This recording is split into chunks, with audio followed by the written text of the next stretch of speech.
voulait précipiter Jésus là-bas. Personne ne comprend comment il est sorti de cette salle sans être vu par quelqu'un. Alléluia. Amen. C'est pourquoi il pouvait dire, j'étais toujours avec vous. Vous n'avez aucun pouvoir sur moi. Quand on voulait mettre la rue pour lui, qu'il a exprimé le désir de se faire voir, on l'a vu. Même si quelque peu les gens pouvaient confondre sa face avec les Pierre ou de Simon. Bon, Judas était là pour régler l'affaire, faire la différence entre le visage de Christ et le visage de Pierre ou de Simon. Alléluia. Amen. Croyons à ce qui est écrit dans la parole de Dieu. Sans la foi, il est impossible d'être agréable à Dieu. Impossible. Impossible signifie que tu feras autant d'efforts, tu réuniras tous les moyens pour Dieu, il n'y a aucun plaisir à tirer de ton attitude. Amen.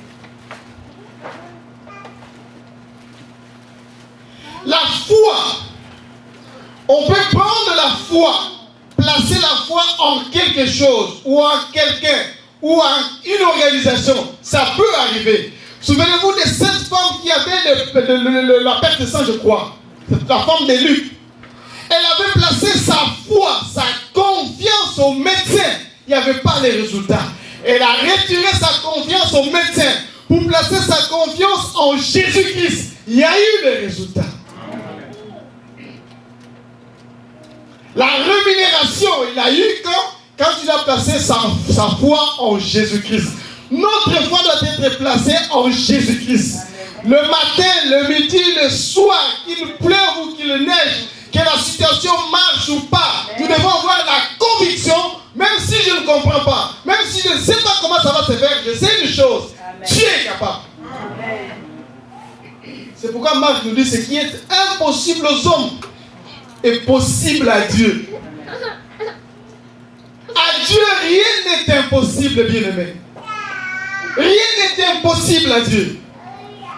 Nous sommes allés passer un test, un examen, je crois, un contrôle des dossiers, ainsi de suite. On devait amener les dossiers papier comme ça. On arrive là à Kenya, on nous dit que le dossier n'est pas là.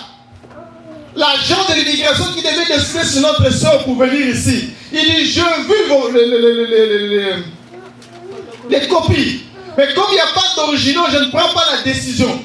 Il dit, je vais me référer auprès des chanceliers. Le chancelier a dit, il n'y a rien à faire. Nous nous sommes mis à pleurer avec Arlette. Il n'y avait pas une solution. Nous sommes revenus dans un pays étranger. On a payé les billets. C'était $1000 par personne pour aller à Kenya là-bas. On nous a rassuré que les choses venaient. Les choses n'étaient pas arrivées. Les originaux ne sont pas arrivés. Nous avons eu simplement confiance à Dieu. Mais quel genre de confiance? Confiance avec tremblement. S'il faut trembler, mon bien-aimé dans le Seigneur, tremble. S'il faut pisser dans les habits, pisse dans les habits. Mais garde seulement confiance que tu ne sais pas comment Dieu fera quelque chose. Amen.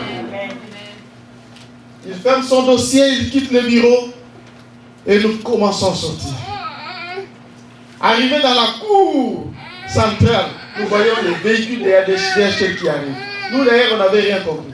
C'est lui qui nous a appelés. Revenez. Votre dossier est arrivé. Le dossier est arrivé. Nous sommes rentrés encore dans le bureau pour la deuxième. Les gens qui étaient déjà partis. On arrive là, il dit que je vérifie, tout est correct. Bienvenue au Canada. Nous étions encore au Kenya. Alléluia. Amen. Et nous sommes rentrés à l'hôtel, on nous a encore compliqué. On a payé l'argent, on pensait que c'était pour 5 jours, 6. On nous dit que non, l'argent payé c'était juste pour une nuit.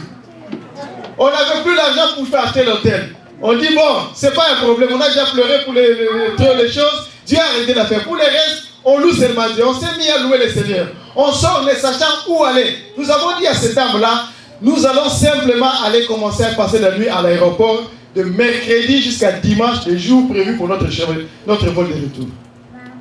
Encore là. Vous savez quand on dit que Élie a été nourri par des corbeaux, ce ne sont pas des aventures bien évidemment. Par une femme de Sabata, ce n'est pas une aventure.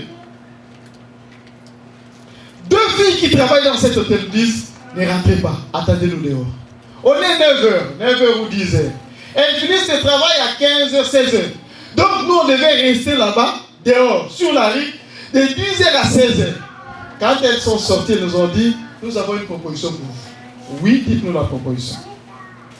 Moi, je reste avec mon mari, elle reste chez ses parents. Mon mari va rentrer chez eux, moi je vais aller chez mon ami, on va vous laisser notre maison, vous allez rester dans notre maison jusqu'à dimanche. Nous avons été nourris, logés par ces filles-là qu'on ne connaissait même pas l'alphabet de leur nom. Alléluia. Dimanche matin, là, ils ont disposé un moyen de transport. Le véhicule est venu nous prendre chez eux là-bas, dans un quartier populaire. On a savouré encore la vie d'autrefois là. Et nous sommes allés à l'aéroport le dimanche. Nous avons rentré. Un hôtel avec des étoiles qui n'ont pas encore été identifiées, mais nous avons été servis de très très bonne manière. Nous avons mangé bio là-bas. Frère, ce qui est impossible aux hommes est possible à Dieu. Vous savez, avant que je ne vienne ici, ça veut dire que je n'ai même pas ouvert mes trucs. J'ai préparé un message. Je pensais que c'est ce que le Seigneur voulait qu'on dise. Avec 4 points essentiels, j'ai médité ces points. Mais rendu devant ici, le Seigneur permet cette exhortation. Pour que les cœurs soient encore davantage arrosés. Sans la foi, on ne peut jamais plaire à notre Dieu. Nous devons être confiants, faire confiance à notre Dieu. Peu importe la situation. Même la Bible dit, même sur les déserts, Dieu est capable d'arroser ces déserts. Il est capable de frayer les chemins. Vous savez, beaucoup de choses ne nous arrivent pas. Parce que la démonstration de la foi demande 2 choses. La Bible dit, je vais m'arrêter. Ok, je vais m'arrêter ici. La démonstration de la foi nécessite, d'une part, la parole de Dieu qui produit la foi, et d'autre part, la réaction de l'homme qui reçoit cette parole de Dieu. Amen. Si la foi raconte une mauvaise attitude, il n'y aura aucune démonstration. Si la foi raconte une bonne attitude, il y aura une bonne réaction. La réaction positive, c'est ce qui étonne, c'est ce qui glorifie le Seigneur. Amen. Que le Seigneur notre Dieu vous bénisse.